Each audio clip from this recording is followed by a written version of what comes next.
Again I confirm.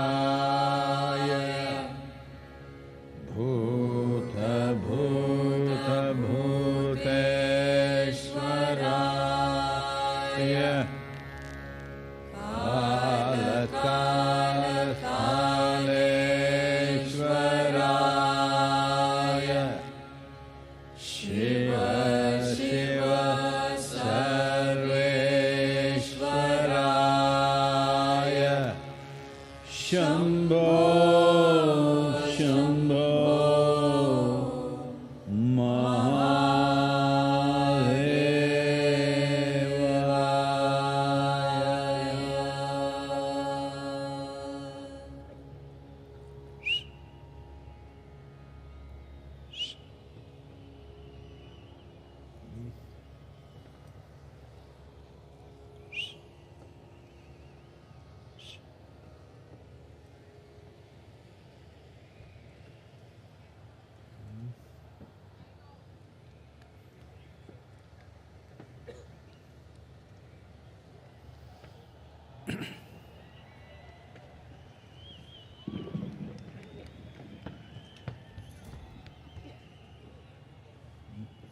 It's okay.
Over 15,000 years ago, a being appeared in the upper regions of Himalayas.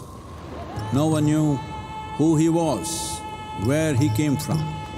The origins of this spectacular being were unknown.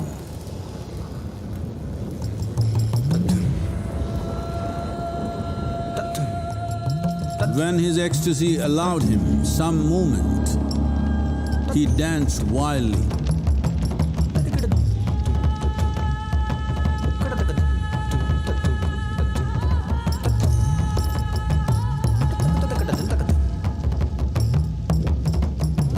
When intensity peaked, he became utterly still. People saw that he was experiencing dimensions that no one had ever known or able to fathom. His ecstasy and intensity allowed him to transcend his physical form.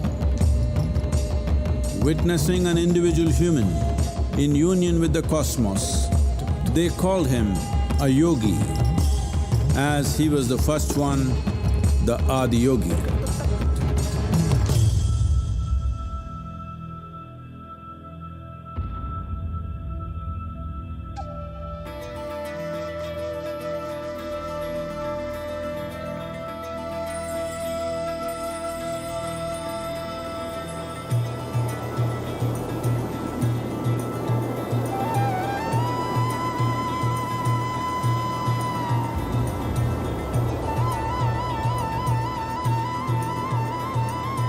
When his stillness lasted for years on end, curious onlookers melted away.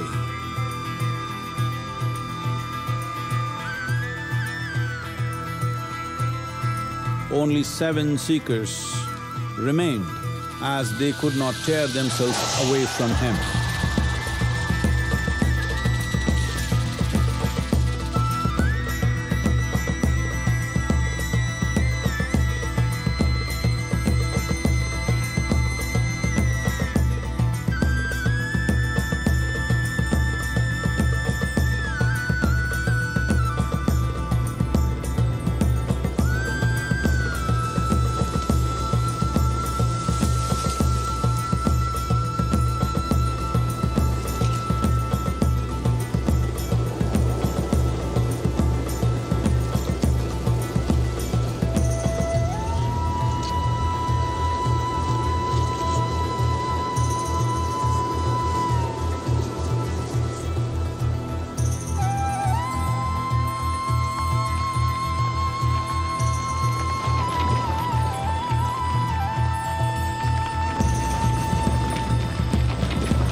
He transmitted the profound science of yoga in its full depth and dimension.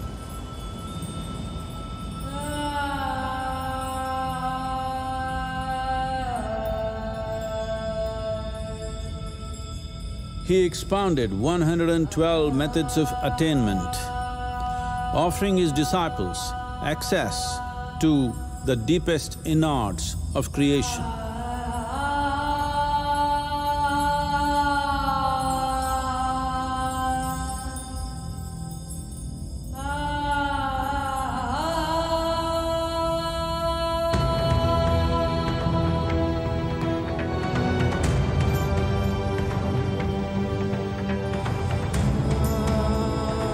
In this magnificent state of yoga, many mysteries of the created and the uncreated cascaded upon his unbridled wild hair.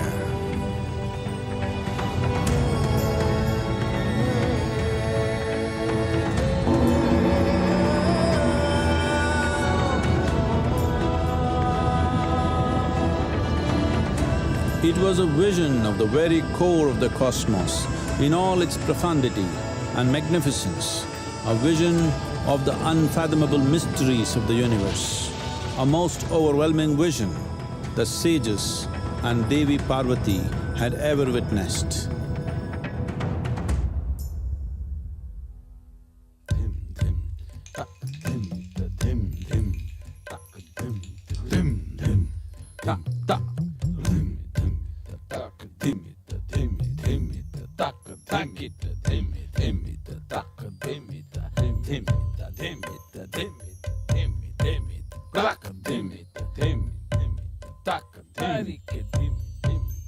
Devi Parvati, seeing Adiyogi reveling in ecstatic states, said, "I want to have what you have, show me the way."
Adiyogi absorbed her and made her a part of himself, and hence he is the Ardhanari, the ideal man, where one half of him is woman.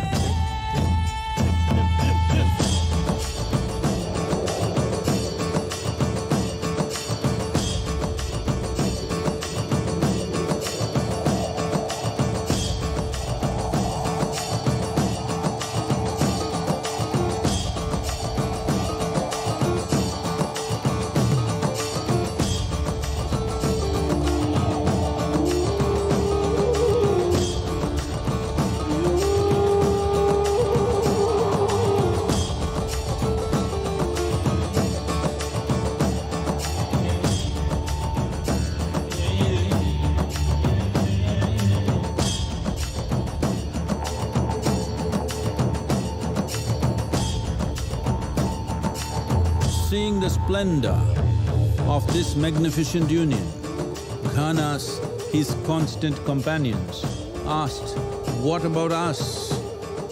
Adiyogi said, "Just drink of me," which drove them into intoxicated raptures.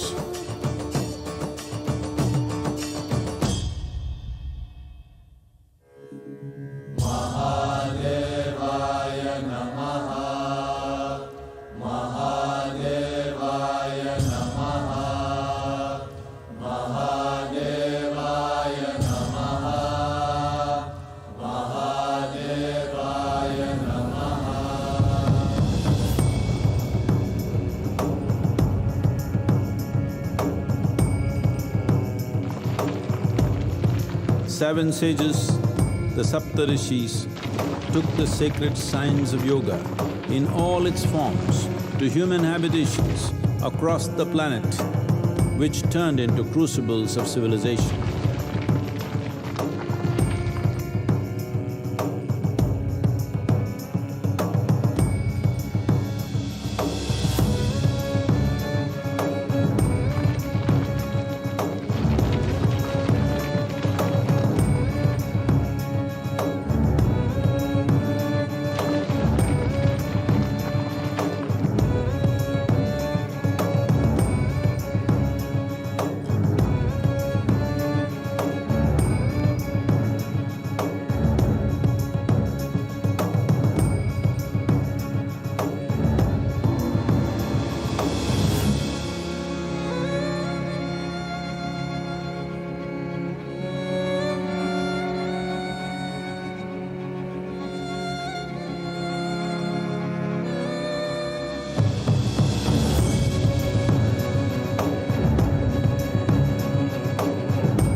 This spectacular being is not of the past, but the future of humanity. To move humanity from hallucinations of ups and downs to nameless ecstasies of one's interiority. Mahadevaya Namaha, Mahadevaya Namaha, Maha Namaha.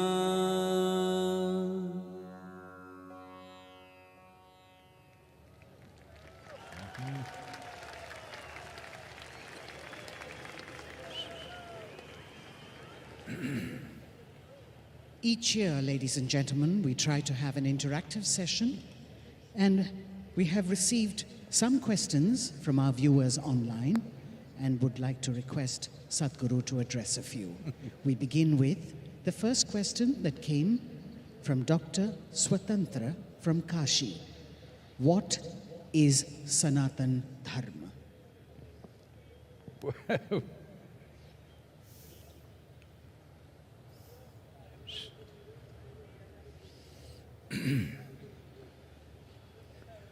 Jaya Jaya Jaya Mahadeva.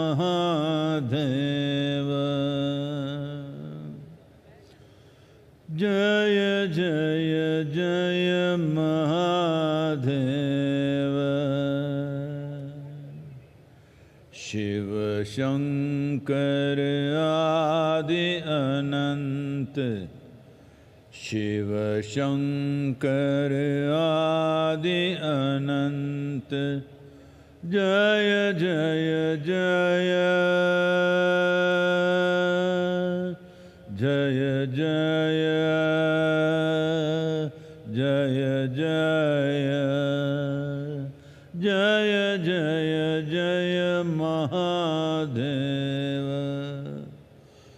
Jaya Jaya Jaya Mahadeva.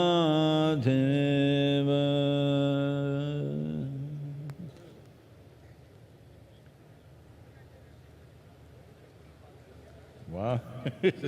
What is Sanatan Dharma? Let's understand these two words. Sanatana means eternal. Dharma means, not as it is being interpreted today, dharma means the law, that which rules. Sanatana Dharma literally means that framework of principles or laws which rule life eternally. There are certain things which are seasonal. There are certain things which are generational. There are certain things which belong to different eras. But there is certain aspect of life which is for always, certain framework, certain laws which are for always. So today, maybe particularly in the political atmosphere, it is being seen as a certain identity. Sanatana means eternal. How can something be eternal unless it's all-inclusive? If something has to be eternal, it has to be all-inclusive, there is simply no other way. This and that cannot be eternal. Only that which embraces everything can be eternal.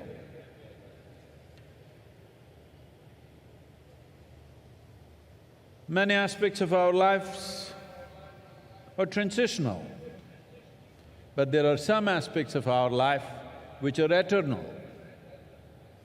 If you recognize and realize the eternal laws or the Sanatana Dharma of your life, I want you to understand this not as a cultural identity, but as a fundamental to our existence. Those laws, the framework which governs the fundamentals of our existence, this is Sanatana Dharma. A culture which invested heavily in this direction, a culture which made ultimate freedom or liberation or mukti or moksha or nirvana and many other names, which made that the main principle of life, got identified as Sanatana Dharma. That means our fundamental goal is ultimate. On the side, we do many things. People have businesses, people have families, people have careers, people have this and that, pleasures, fads and compulsions. All these are side business. This culture invested itself in such a way, the main fundamental focus of this life is ultimate liberation or moksha. So this culture got the identity of Sanatana Dharma because there are many longings within a human being. When you're a little child, lollipop is the highest longing. As you grow up, it changes. When you are 12, 15, one thing, 18, 20, another thing, 30, 35, another thing. But if you examine your life carefully, if you look at the nature of your desiring very carefully, you will see the longing is to expand. Whatever you have, whatever you may be in your life, you still want to be something more. If that something more happens, you want to be something more. If that happens, you want to be something more. If you really look at it, you want to become limitless.